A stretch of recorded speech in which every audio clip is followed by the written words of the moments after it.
Cool, alrighty guys, so I am back at Hartley's Crocodile Adventures. I come yesterday with a mate from Wildlife Habitat, Nick, so that was sick. It was a beautiful day, it still is today, but otherwise I wanted to come back again today. You get a 3-day pass, so you pay entry, which is, I'm seeing there's a, it's a bit of a habit of that happening at different parks, like you pay and then you get day's entry, which has been really good, because I missed a bit of the stuff yesterday. I didn't get to see absolutely everything, and I wanted to come back today and do a bit more commentary and that kind of thing. So I got some good footage yesterday with Nick, but otherwise I didn't want to make the whole day of me just walking around talking into a camera when I've actually got someone with me.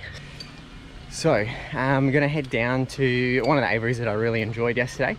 Then there was some other stuff I didn't see, as I said, but I wanted to just make a bit more of talking and showing and explaining what actually goes on here, because this place has absolutely exceeded my expectations.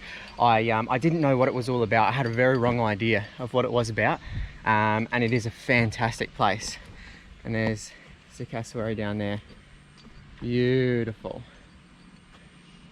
But yeah, highly recommend coming here after I explain more and you see what is going on. This place is incredible. So it's got a lot more built into it. There's a pond down there with a heap of species of fish. I don't know what species it is, but wet season's coming, so they should be right. Otherwise someone will snap them up.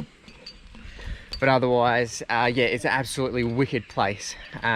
It's, as you can see, built into the bush. So other places that are in more of the cities and more of the suburban areas, particularly like where I work and that kind of stuff, it hasn't got the ability to branch out as much as this has. So this is very similar, I feel, to the Territory Wildlife Park. It's built into the bushland, which gives you a real sort of immersive feel, which is absolutely fantastic. And yeah, it's just it's a far better park than I thought.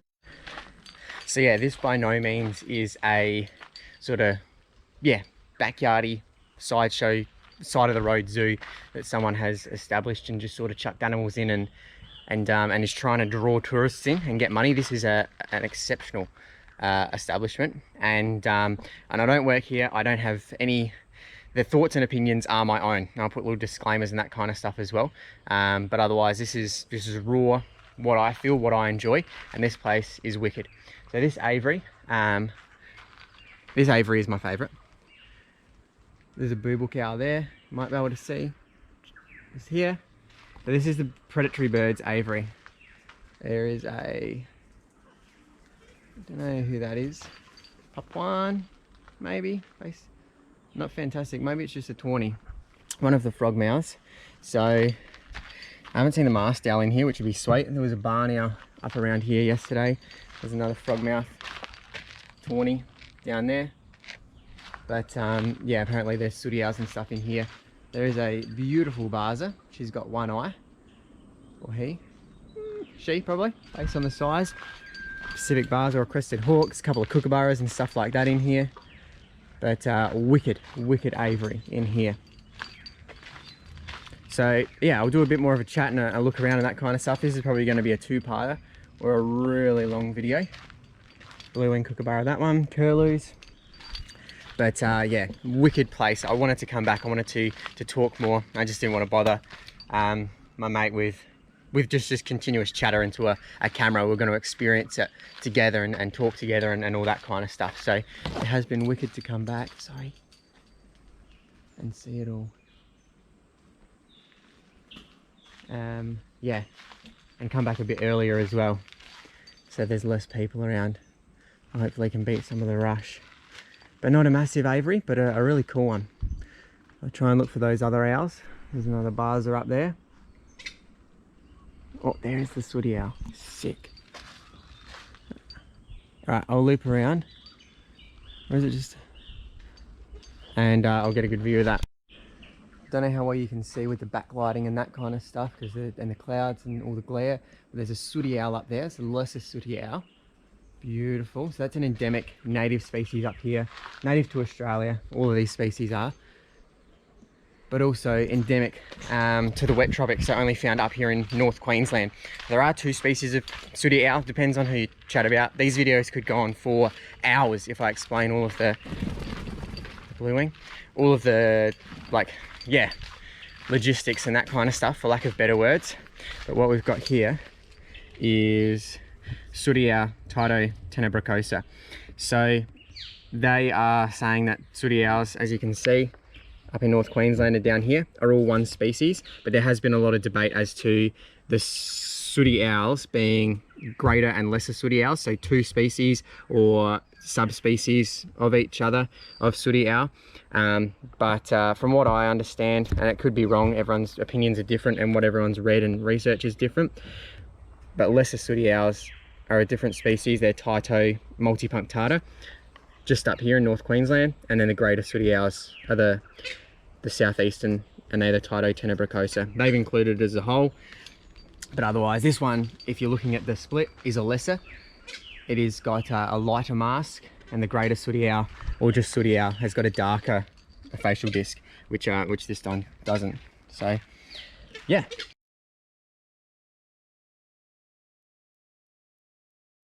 There's a bit of an interesting fact if you're at all interested, but one I definitely have to see while I'm up here, in the wild, that is. And you can't go past the humble boo book, really. Excellent.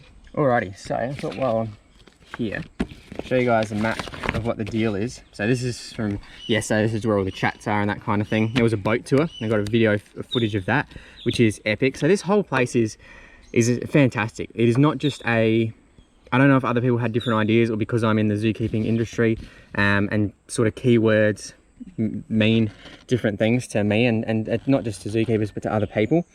But their zoo, excluding the crocodile farm, which I haven't been to, is fantastic.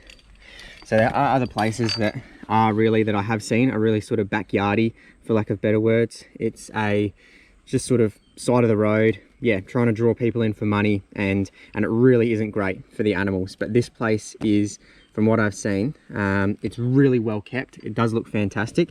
I'm just here at the moment, the predatory birds and the cassowaries, who's just over there. And yeah, there's a whole area up here we sort of missed, emus, fruit bats, that kind of thing. I saw the talks, which were amazing, and then there's yeah, walk through aviary I missed yesterday, and yeah, a whole heap of little stuff. So it's how big it is. You walk in, yeah, entries here, and yeah, so that's all that. And then there's all the talks. So crocodile attack show was really cool, which I'll explain and show more of, snake show and that kind of thing.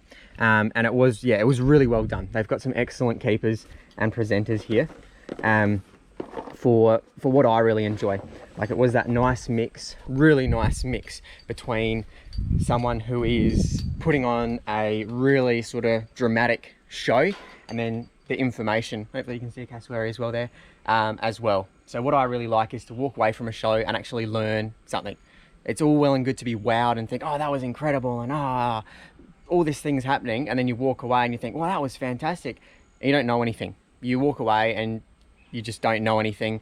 And what the main thing about zoos and wildlife parks should be is education and conservation, that kind of stuff. Making people learn and know stuff, caring about it, and then protecting it as well, and for the wild. So I don't want to walk away and just have no idea about, like, the snakes and the crocodiles that I saw yesterday during the shows and all that kind of stuff. I want to learn things, know things, and then care more. And that's what the general public should be doing and learning as well, rather than just having this epic show put on and walking away and then doing the same thing they always have.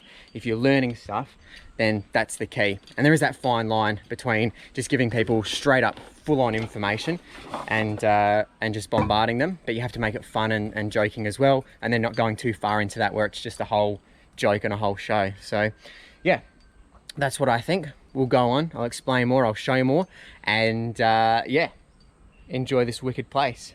I think she's gonna rouse, or he. There you go.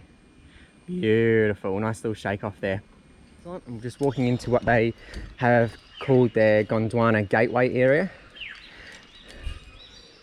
This is macropods mostly, wallabies, that kind of stuff.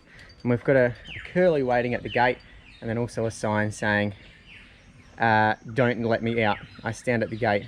Which, yes, I'm well aware, or I'm quite accustomed to signs like this, because I've worked with a few animals that, yeah, like to stand at gates and like to be let through as well. But for Louis, today you will not be let through. but excellent bird.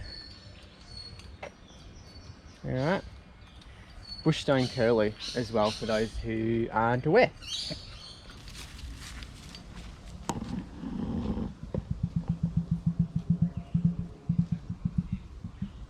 Hopefully that sound is getting picked up on the camera, but you can hear the drumming, bellowing of the emus chatting to each other.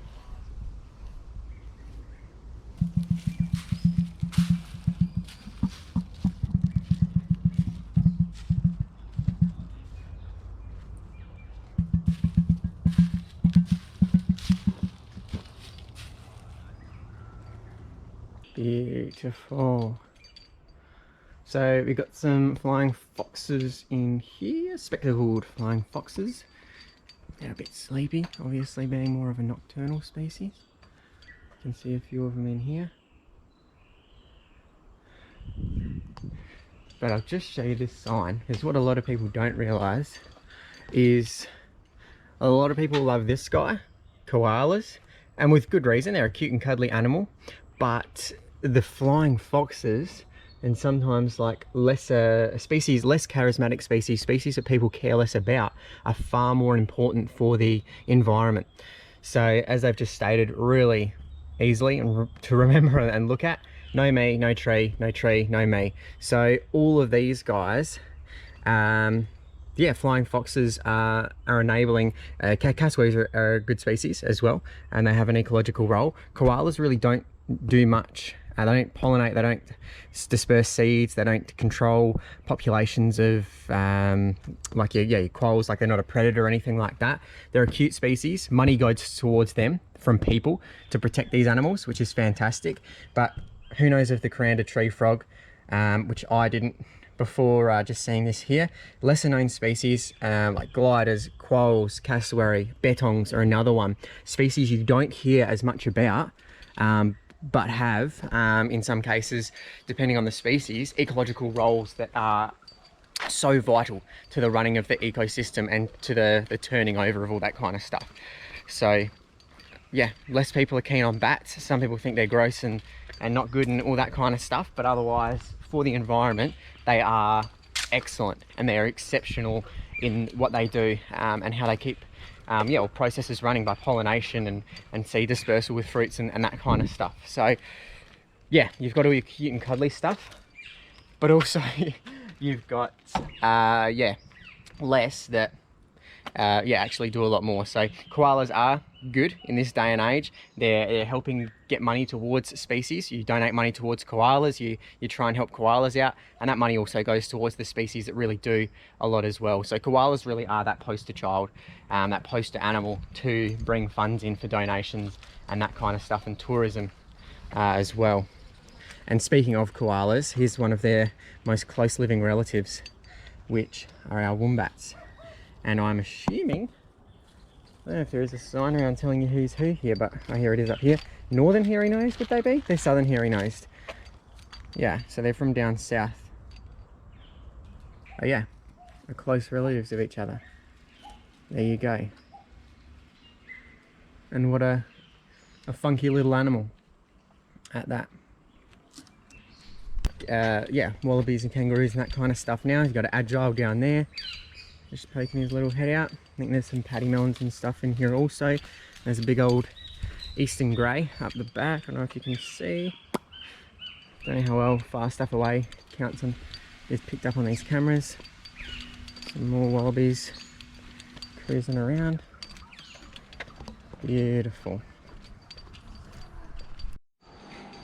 Alright, so hopefully you can see me. It's proven really well to rock up earlier in the morning and no one in here, so I can chat as if, yeah, a bit more freely. But this is the Gallery of Living Art, they've called it. So it's just, and I'll put some more footage up, some better footage of all of the animals cruising around, coastal taipan there. But it is the reptile house. So Gallery of Living Art, really nice sort of name to it. Does come off a bit interesting on the map. You're like, oh, what's this? But it is a really well done reptile house, which I think is excellent. Mulga snake, a king brown there. I'll get some better footage of everyone in their enclosures, in their little cruising around later on. But just a bit of a briefing of what everything is. The tiger in there as well. So yeah, excellent little facility. I like this. And then we've got it out in the back area, which is a push door. And we've got some adders. Death adders, one of 7 species there is. I don't know which ones those guys are. Oh, and I'm not here to feed you, sorry. Or you're just running away from each other.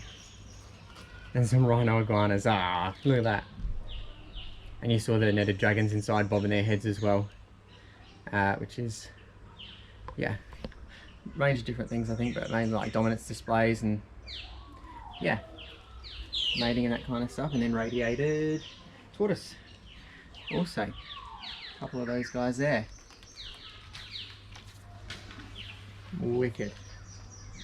So yeah, excellent little facility you got in there, the reptile house, and then these guys out here, and then what will one day be the longest species. Well, it is the longest species, but this animal will, I don't think it's fully grown just yet, or maybe it is, it's all wrapped up, but this is a reticulated python, so which you can not really see too well, but just up the back there.